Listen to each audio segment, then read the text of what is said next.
అదేంట్రా మనం 1 2 3 1 2 3 4 మరే మన ముగ్గురు ఉంటే నాలుగోది ఎవరికేసేవరా? ఎందుకురా కంగారు? కంగారు పడక్కలేద్దాం. మళ్ళా మనకేంటి? ఏంటి నువ్వు బాలో కలిసిపోయావా? మరి కాకపోతే అట్టయితే కాశీయే లేపేయచ్చు శంకరన్ను. ఏంట్రోయ్, చేతికి రింగులు దగదగ మెరిసిపోతున్నాయి. నవగ్రహ శాంతి కోసం పండిత్ తీసుకోమన్నాడు. ఆహా, ఆ, నీకడేంట్రోయ్? ఉపగ్రహ శాంతి కోసం.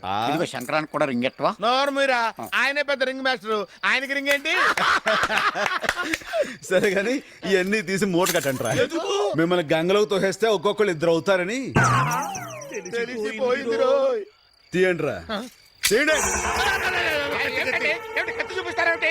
ఇవి మా తాత ముత్తాతలు సంపాదించిన సొమ్ము తెలుసా? ఆ తాత ముత్తాతలే వచ్చారా, ఏరి? చూడండి. అమ్మో, తెనాలి. కష్టపడు సొమ్ము ఆ, ఏంటి?